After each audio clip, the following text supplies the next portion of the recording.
etc., etc. Dudes, Nate from 80208020.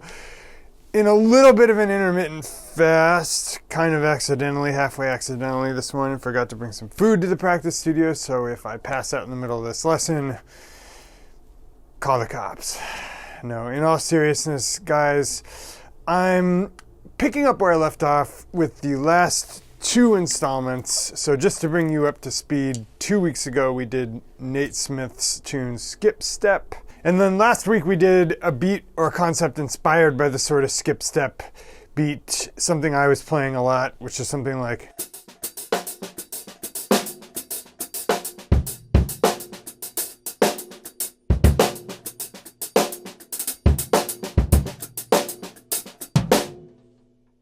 So today I'm going completely the other direction.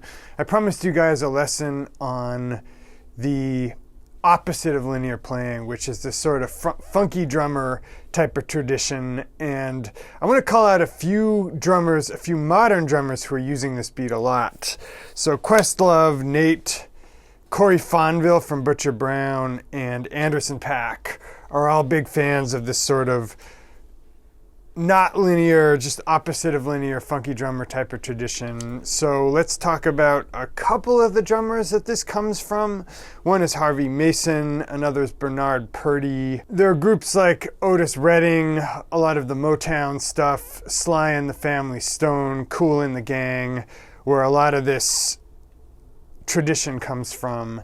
And it's kind of the new hotness. People are bringing it back, and I like it. As I said in previous weeks, I'm pretty weak at this type of drumming, so I've been practicing it a lot, and I want to share with you guys a few exercises to get into it and make it easier. And as usual, I'll be deconstructing things so that we focus only on the most difficult parts to get better more quickly. So just to give you an example of this type of beat, it's something like this. 3, 4.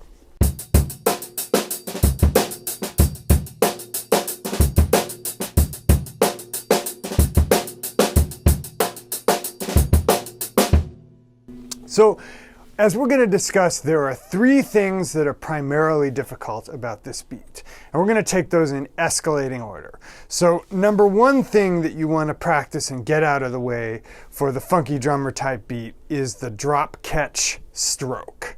So, I'm going to just touch on that very, very briefly. And if you want more depth into this, there's stuff in my course, and you should also check out Gordy Knutson's stuff. So the idea behind the drop catch is that instead of articulating 2 motions with your fingers, which would look like this, instead of fast twitching that whole thing, instead you get 2 motions for the price of 1. So your stick will strike the surface, rebound, taking your fingers with it, and your fingers will pull back.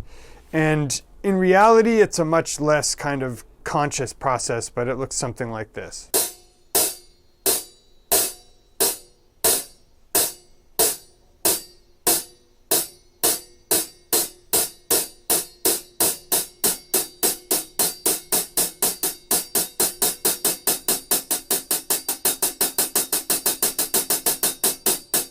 Etc. You noticed I wasn't playing it perfectly.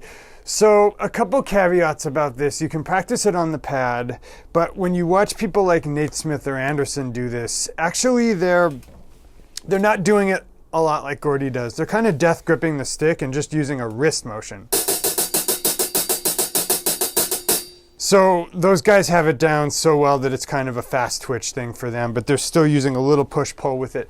So I encourage you to experiment with that. I might spend a few days just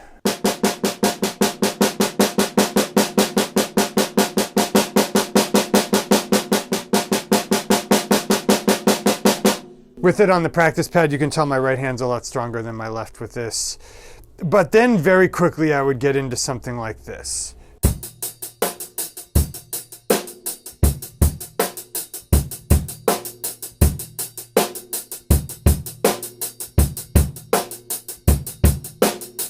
So let me show you that exact beat. It's literally 1, 2, 3, 4. 1, 2, 3, 4.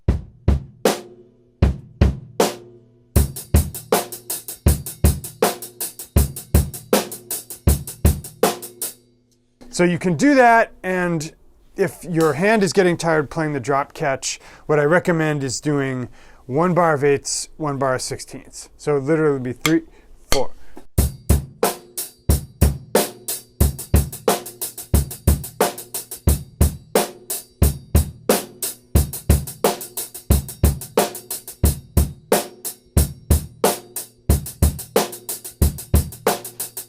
Etc. And if you want to lengthen out your endurance, then you can do, and you also want to keep the phrase, you can do 1 bar of eighths, 3 bars of sixteenths. So it's a 4-bar phrase. So 3, 4.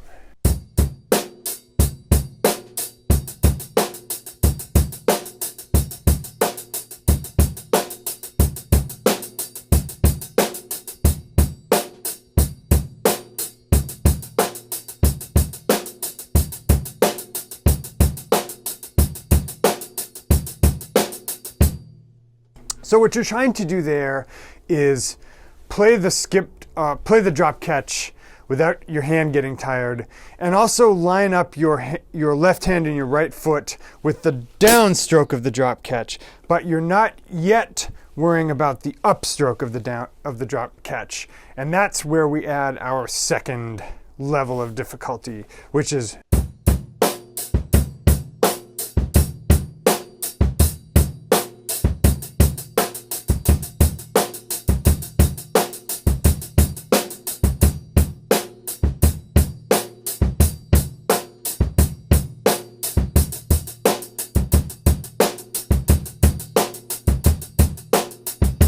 So why is that more difficult? It's difficult because you're playing 2 consecutive kick drum notes, one on the rebound of the drop catch and the second on the downstroke. So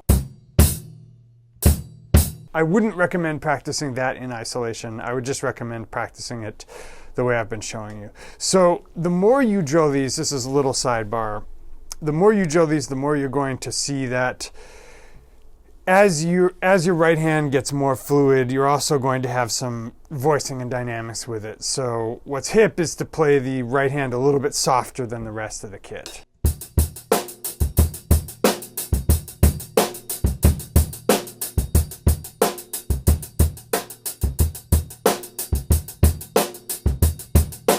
And really try to get those notes locked in great. That's what's gonna, that's among the reasons that Quest and Nate and Corey and Anderson all sound so great. So the last wrinkle to this is, so it's 30-second notes bounced in the left hand. So what we would call a rough or a drag. So, right? And in this case, it's going to be left, left, right. So let me show you what this would sound like in context. 3, 4.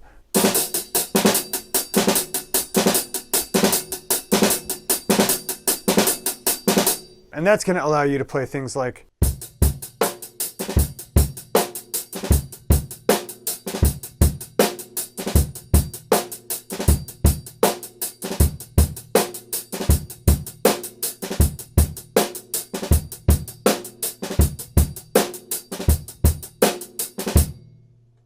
so imagine that's our next exercise. So again, switching between eighths and sixteenths on the right hand with that little drag in the left hand. So 3, 4.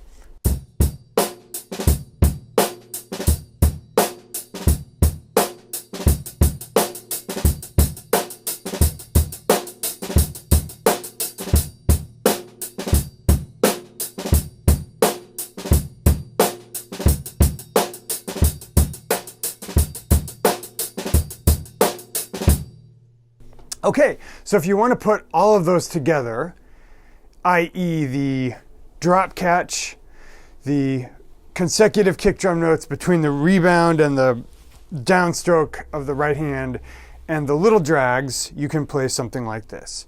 3, 4.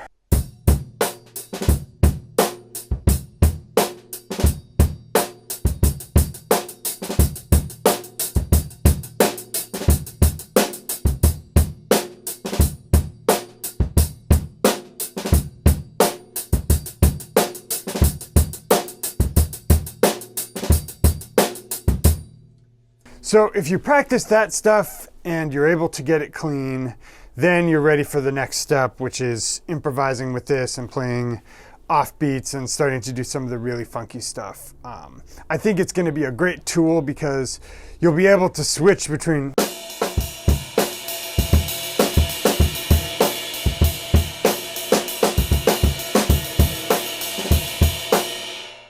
it just opens up your textural possibilities, and it really tends to lock in a band when you're able to just go to in a way that, by the way, linear stuff and playing hand to hand doesn't. It's just got a sound, and it's hard to describe. It locks up with the guitar. It gives everybody a matrix to hang their notes on within a band. So if you want to be the indispensable member in the band and quite seriously get called back for more gigs, this is a really great thing to learn. So last thing I want to show you, it's kind of a little fun thing. I've been listening to Forest Green by Butcher Brown. So there's a cool bridge to this, which has got 3 bars of 4 and 1 bar of 5. So let's roll a little bit of tape of that.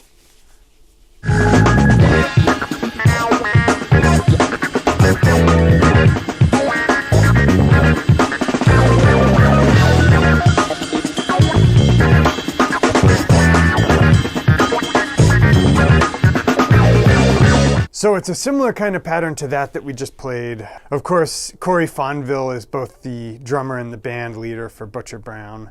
So let me just clap out while I sing the bass line. And it's completely 1970s cop caper, which I love. 3, 4. Ba-dum, ba-dum, ba-dum, ba-dum, ba-dum, ba-dum,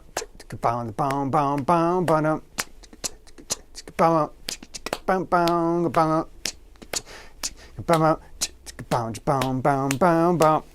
Super funky. So I would practice this. It's a little too fast to do the drop catch, but you could do just the straight version of the standard jazz ride cymbal pattern.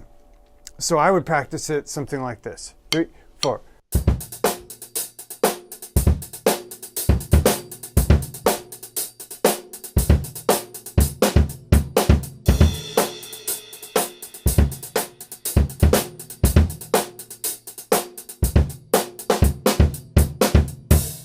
And you can experiment with that one time a little bit slower. 3, 4.